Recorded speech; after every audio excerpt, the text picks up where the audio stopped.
Tenía 19 años. Estaba a 500 kilómetros de tierra. El tiburón la arrastró al fondo. Era el 23 de marzo de 1994. El NOAA Discovery llevaba semanas en el Pacífico Sur. Un barco de investigación de la NOAA, la Agencia Nacional Oceánica y Atmosférica de Estados Unidos, que había pasado 2 meses estudiando el clima en las aguas de la Antártida y ahora navegaba de regreso a Seattle. A bordo iba Heather Boswell, 19 años. Trabajaba en la cocina del barco. No era científica ni investigadora. Era una chica joven que había conseguido un puesto en una expedición oceanográfica y que llevaba semanas rodeada de océano en todas direcciones. Ese día, el capitán dio permiso para un baño. Estaban a más de 500 kilómetros de cualquier tierra. El agua era cálida, el cielo despejado, y después de semanas de rutina a bordo, la idea de nadar en pleno Pacífico Sur sonaba aventura. 9 personas saltaron al agua. Durante unos minutos todo fue normal. Y entonces alguien gritó. Un gran tiburón blanco, más de 4 metros, que se movía entre los nadadores con una calma que resultaba más aterradora que cualquier carga directa. Todos nadaron hacia el barco lo más rápido que pudieron. No todos llegaron a tiempo. El tiburón alcanzó primero a Bill Buffington, un marinero que recibió una mordedura en las piernas lo suficientemente profunda para necesitar 50 puntos de sutura. Pero Buffington consiguió llegar al barco. Heather no. Cuando el tiburón la alcanzó, la arrastró bajo el agua. Un compañero lo grabó todo desde cubierta. Si este vídeo te está aportando algo, suscríbete para ayudarnos a seguir creciendo. Lo que pasó a continuación es una historia sobre lo que hace la gente cuando tiene que elegir entre su seguridad y la vida de alguien que está desapareciendo bajo el agua a pocos metros de ellos. Una historia sobre cómo se organiza un rescate cuando estás a 500 kilómetros de cualquier hospital. Y una historia sobre una chica de 19 años que sobrevivió a algo que no debería haber sobrevivido. No vas a poder dejar de escuchar. Para entender lo que ocurrió ese día, primero tienes que entender dónde estaba ese barco. El NOAA Discovery no era un crucero ni un ferry. Era un buque científico que pasaba entre 240 y 270 días al año en el mar. Su misión en aquella expedición era recopilar datos sobre la composición atmosférica del Pacífico Sur y su relación con el cambio climático global. Llevaba a bordo un equipo de científicos, técnicos y tripulación que convivían durante semanas en ese espacio metálico flotante, lejos de todo. El 23 de marzo de 1994, el Discovery navegaba a unas 300 millas náuticas al este de la isla de Pascua. 500 kilómetros de agua en todas direcciones. El hospital más cercano estaba en Angaroa, la única ciudad de la isla de Pascua, y aún así a horas de navegación. Eso es importante, muy importante, porque cuando un gran tiburón blanco ataca a alguien en esas condiciones, el reloj no empieza a correr hacia el rescate, empieza a correr hacia la muerte por desangrado. Y la única diferencia entre una cosa y la otra son las decisiones que se toman en los primeros minutos. Heather Boswell llevaba 6 meses a bordo del Discovery cuando ocurrió el ataque. Era lo que en la jerga naval se llamaba un miembro de la galera, alguien responsable de la alimentación de la tripulación. Un trabajo sin glamour en un entorno extremo, pero que pagaba lo suficientemente bien como para que una chica de 19 años de Seattle lo considerara una oportunidad. Esa tarde, cuando el capitán abrió la posibilidad del baño, Heather saltó al agua con el resto. No había nada que indicara que ese día fuera diferente a cualquier otro. El agua del Pacífico Sur en esa zona y en esa época del año está en torno a los 18 grados. No fría, pero tampoco cálida. Los nadadores se mantuvieron cerca del barco, dentro de un radio razonable, disfrutando de algo tan simple y tan extraordinario al mismo tiempo como nadar en pleno océano sin tierra visible en ninguna dirección. Y entonces alguien vio la aleta. El gran tiburón blanco se identificó después, por las descripciones de los testigos y por el vídeo grabado desde cubierta, como un ejemplar de entre 4 y 4,5 metros de longitud. Un animal adulto, en perfecta forma, que se movía entre los nadadores sin la urgencia que se podría esperar. Eso es algo que los supervivientes de ataques de tiburón describen a menudo y que resulta profundamente desconcertante cuando lo escuchas por primera vez. Los tiburones grandes no suelen cargar a máxima velocidad. Se acercan, evalúan, se mueven en círculos. Y esa calma, ese ritmo pausado de un animal que sabe perfectamente que tiene control de la situación, es en muchos casos lo más aterrador de todo. Los 9 nadadores empezaron a moverse hacia el barco. Bill Buffington fue el primero en ser alcanzado. El tiburón lo mordió en las piernas, infligiéndole heridas que necesitarían 50 puntos de sutura, pero que no cortaron ninguna arteria principal. Buffington siguió nadando y consiguió llegar al casco del Discovery. Geater estaba más lejos. Cuando el tiburón la alcanzó, la mordió en la pierna derecha y la sacudió con la fuerza que caracteriza a los grandes blancos en el momento de inmovilizar a una presa. Esa sacudida lateral, que los biólogos marinos describen como el mecanismo principal de caza del animal, puede generar fuerzas enormes sobre el tejido que está mordiendo. El tiburón la arrastró bajo el agua. Desde cubierta, un miembro de la tripulación que había estado grabando el baño con una cámara de vídeo capturó el momento. Las imágenes son impactantes no por su violencia visible, sino por lo que muestran. El agua en calma, el barco al fondo, y de repente Geater desapareciendo bajo la superficie mientras el tiburón tira de ella hacia abajo. Esas imágenes existen. Están documentadas. Y durante años circularon en programas de televisión sobre ataques de tiburón como uno de los pocos registros visuales reales de un ataque de gran tiburón blanco en mar abierto. Pero la historia no termina ahí, porque el tiburón la soltó. No inmediatamente. La sacudió bajo el agua, la volvió a morder, esta vez en la pierna izquierda, y luego la subió a la superficie. Nadie sabe exactamente por qué los grandes tiburones blancos hacen esto en algunos ataques. Los investigadores han propuesto varias hipótesis a lo largo de décadas de estudio. La más aceptada, respaldada por el trabajo de investigadores como a Peter Klimley del Centro de Investigación de Tiburones de la Universidad de California, es la teoría del muestreo sensorial. Según esta hipótesis, el gran tiburón blanco no ataca a los humanos por hambre en el sentido en que nosotros entendemos esa palabra. Ataca para obtener información. Su dieta habitual son focas, leones marinos y otros pinnípedos. Animales con una composición corporal muy diferente a la humana. Mucho más tejido graso, mucho más densos en calorías, mucho más eficientes como fuente de energía para un animal que puede pesar más de 2.000 kilogramos. Cuando un gran tiburón blanco muerde a un ser humano y lo suelta, lo que probablemente está ocurriendo es que el animal ha realizado esa evaluación sensorial y ha determinado que lo que acaba de morder no es lo que buscaba. El problema, por supuesto, es que la mordedura de prueba de un animal de 4 metros puede amputar una extremidad. Ese mecanismo explica también por qué el tiburón del Discovery atacó a varios nadadores en lugar de concentrarse en uno solo. No estaba cazando en el sentido predatorio clásico. Estaba evaluando, moviéndose entre los nadadores, recopilando información sensorial, respondiendo a los estímulos que esas figuras en la superficie generaban en un sistema nervioso que lleva 450 millones de años en este planeta perfeccionándose para hacer exactamente eso. Lo cierto es que Geater Boswell apareció en la superficie, y lo que quedaba de su pierna izquierda ya no estaba. Si estás llegando hasta aquí, es porque esto te importa de verdad. Dale al like y ayúdanos a que este contenido llegue a más personas que lo necesitan. En cubierta, 3 miembros de la tripulación tomaron una decisión en cuestión de segundos. Matthew Oftus, John Knox y Lisa Glover bajaron a una lancha neumática y se dirigieron hacia donde Geater flotaba en el agua. El tiburón seguía en la zona. Lo sabían, lo podían ver, y aún así remaron hacia ella. Es difícil explicar desde fuera lo que implica esa decisión. No es que no tuvieran miedo. Lo tenían. El vídeo grabado desde cubierta capta los gritos de los que observaban desde el barco, la urgencia desesperada de los que corrían de un lado a otro intentando hacer algo, cualquier cosa. Pero Oftus, Knox y Glover bajaron igualmente. Cuando llegaron a donde estaba Geater, intentaron pasarle un palo para que se agarrara y pudieran tirar de ella hacia la lancha. Geater agarró el palo, y en ese momento el tiburón volvió. El animal mordió lo que quedaba de su pierna izquierda y tiró de ella hacia abajo por segunda vez. Knox golpeó al tiburón con el palo repetidamente. Oftus y Glover agarraron a Geater por los brazos y tiraron en dirección contraria. Y en esa fracción de segundo en que el animal aflojó la presión de las mandíbulas, los 3 consiguieron sacarla del agua y meterla en la lancha. Geater describió después ese momento con una precisión que resulta difícil olvidar. Dijo que cuando la subieron a la lancha escuchó un chasquido, y que miró hacia abajo y entendió lo que significaba ese sonido. Su pierna izquierda había desaparecido a la altura del muslo. El tiburón siguió merodeando. Se dirigió hacia un tercer nadador que todavía estaba subiendo por una escalera de cuerda al casco del Discovery. Desde cubierta, varios miembros de la tripulación dispararon al agua. Los disparos parecieron disuadir al animal, que se alejó antes de completar un tercer ataque. La lancha llegó al barco, y ahí empezó la segunda batalla.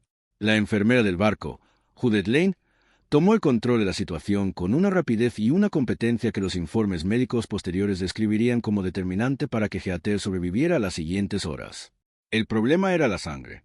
Geater había perdido casi la mitad de su volumen sanguíneo en el agua.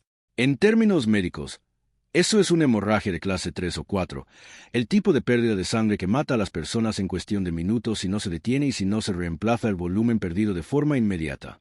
Lane aplicó un torniquete de emergencia con un cinturón de cuero. Era lo que había. No había quirófano. No había cirujano. No había el equipamiento que una situación así habría requerido en un hospital. Había una enfermera, un cinturón de cuero y las reservas de sangre que llevaba el barco para emergencias menores. Lane organizó transfusiones improvisadas. Monitorizó las constantes de GAT de forma continua durante las 30 horas siguientes. Coordinó con el equipo médico de la Fuerza Aérea por radio antes de que llegaran, describiendo el estado exacto de la paciente para que pudieran preparar el protocolo de intervención desde Panamá. Los informes médicos posteriores señalaron que la probabilidad de supervivencia de GAT en el momento en que la subieron a bordo era significativamente inferior al 50%. Que las decisiones tomadas por Lane en los primeros minutos y mantenidas durante las 30 horas siguientes fueron el factor principal que inclinó esa balanza. Judith Lane recibió la Medalla de Oro del Departamento de Comercio de Estados Unidos por lo que hizo ese día. Es el mayor reconocimiento civil que otorga el gobierno estadounidense.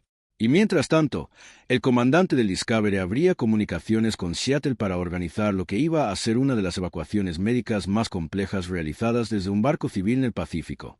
El Discovery navegó a toda velocidad hacia la isla de Pascua. 30 horas de navegación con GAT estabilizada pero en estado crítico en la enfermería. Piénsalo un momento. 30 horas.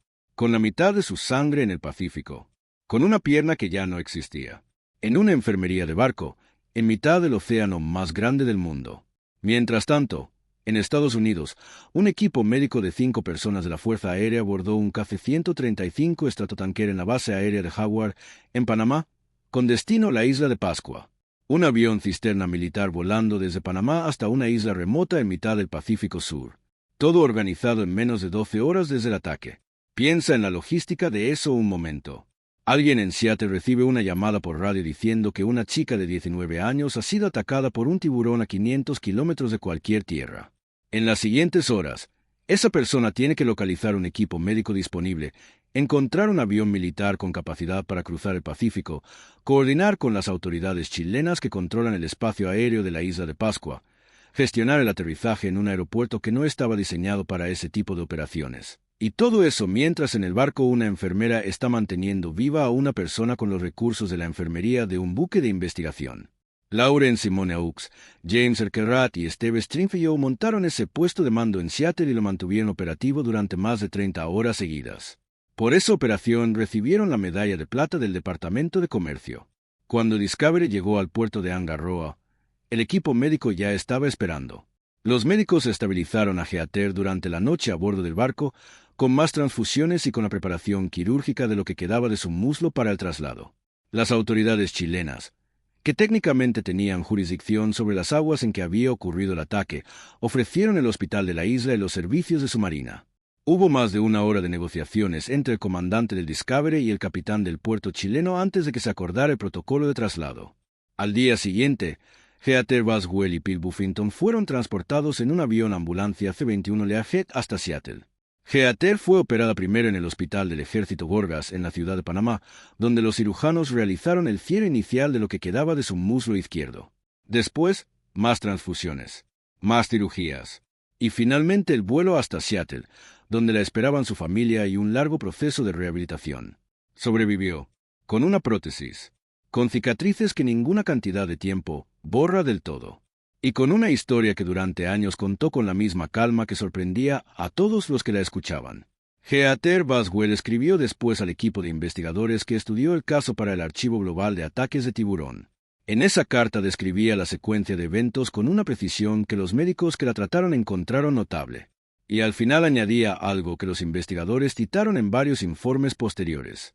Decía que no guardaba rencor al tiburón, que había estado en el agua de un océano que no le pertenecía, en el territorio de un animal que no la conocía y que respondió a señales que su biología lleva millones de años procesando, y que la responsabilidad de lo que había pasado, si había que asignarla a alguien, era de las personas que habían tomado la decisión de nadar en esas aguas sin evaluar correctamente el riesgo.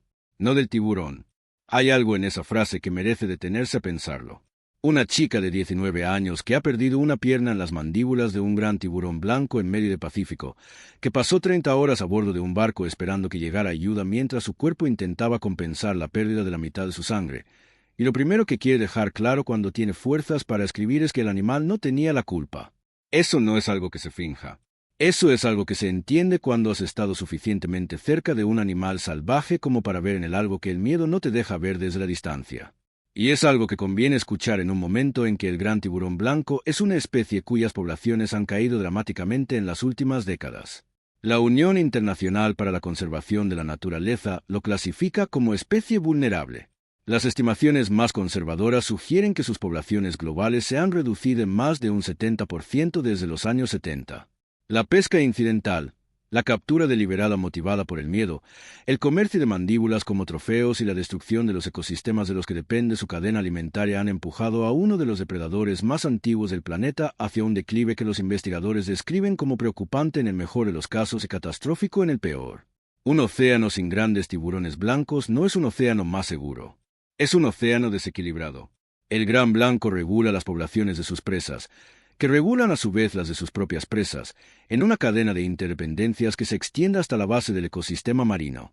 Cuando el depredador de la cima desaparece, todo lo que hay debajo de él en esa cadena se reorganiza de formas que los ecólogos describen como cascadas tróficas, cambios en cadena que pueden transformar completamente la composición de un ecosistema en pocas generaciones.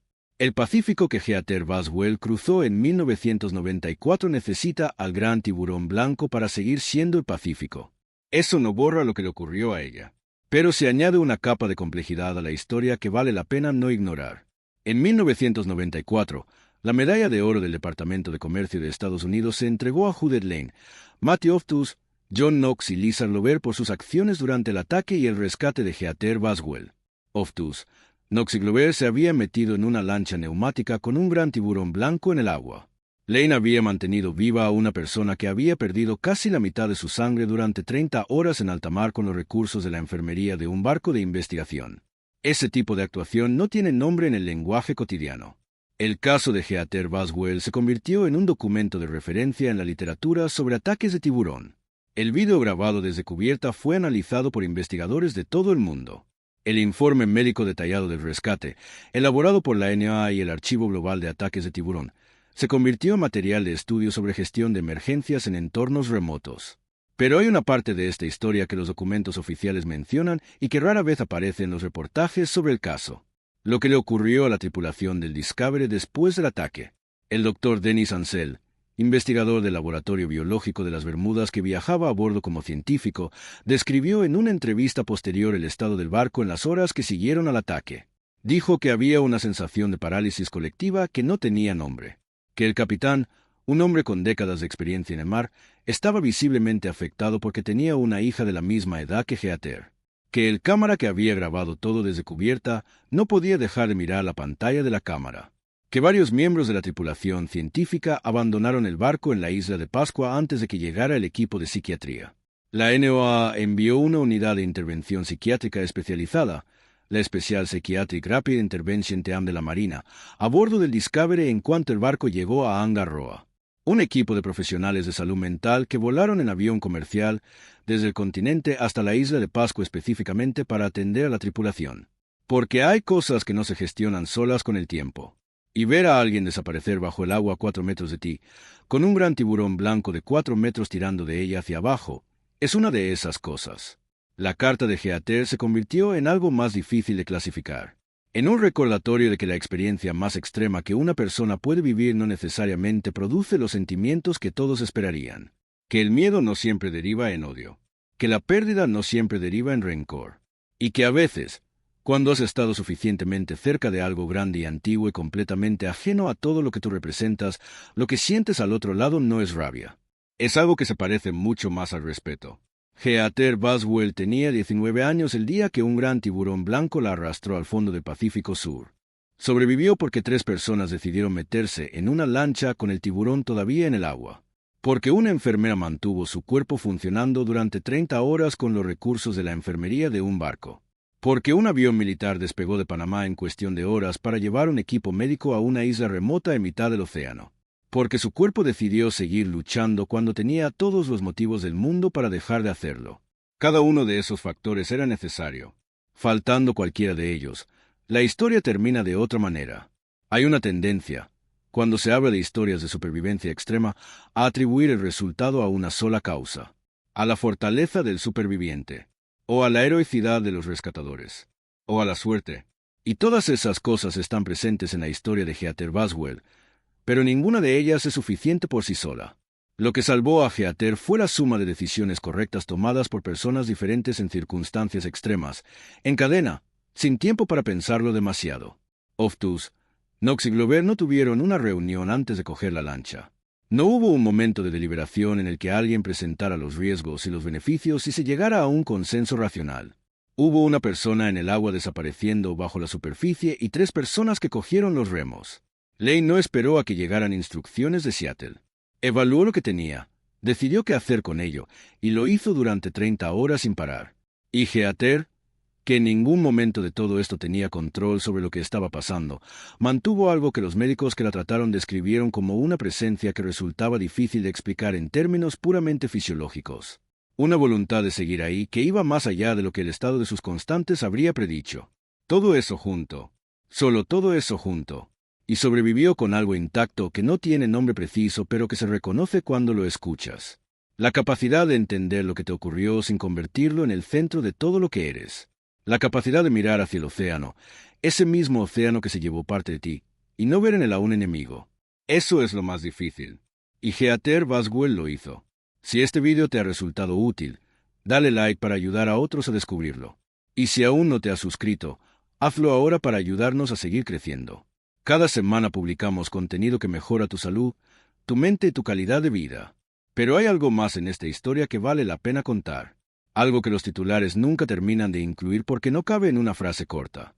El gran tiburón blanco que atacó a Heather Boswell no estaba cazando. No en el sentido en que los humanos tendemos a usar esa palabra cuando hablamos de un depredador que ataca a una persona. El Dr. George Burgess, director durante décadas del Programa Internacional de Archivos de Ataques de Tiburones de la Universidad de Florida, ha explicado en múltiples ocasiones que la mayoría de los ataques de gran tiburón blanco a humanos en mar abierto responden al mismo patrón. El animal detecta señales en el agua que corresponden parcialmente a las de una presa habitual. Se acerca, investiga, y en muchos casos muerde como parte del proceso de investigación, no como el inicio de una secuencia de alimentación completa. Es lo que los investigadores llaman un ataque de prueba. El problema es que la mordedura de prueba de un animal de 4 metros puede resultar fatal para un ser humano aunque el tiburón no tenga ninguna intención de continuar. En el caso de Heather, el animal sí continuó. Volvió. La atacó 2 veces, y sin embargo la subió a la superficie. Eso es exactamente lo que los investigadores esperarían de un ataque de este tipo en estas condiciones. El tiburón no encontró en Heather la presa que buscaba. Y la señal más clara de eso es que la soltó. No porque fuera generoso, no porque entendiera nada de lo que estaba ocurriendo en términos humanos, sino porque su sistema nervioso le dijo que esa no era su comida. Eso no hace el ataque menos real, no hace el dolor menos real, no hace la pérdida menos real, pero sí hace al animal menos monstruoso de lo que la narrativa del miedo necesita que sea. Y esa distinción importa. Importa porque el gran tiburón blanco es hoy una especie vulnerable según la Unión Internacional para la Conservación de la Naturaleza. Importa porque sus poblaciones han caído de forma drástica en las últimas décadas por la pesca, el comercio de aletas y la persecución activa que en muchos lugares del mundo siguió episodios como el de la película Tiburón. Importa porque cada vez que una historia como la de Heather Boswell se cuenta únicamente como una historia de terror sin contexto, contribuye a una narrativa que hace más difícil proteger a un animal que lleva 70 millones de años en los océanos y que no puede defenderse de lo que los seres humanos escriben sobre él. La propia Heather lo entendió, y lo escribió, en un océano que sigue siendo suyo mucho más que nuestro. Eso es lo que esta historia dice, si uno está dispuesto a escucharla entera.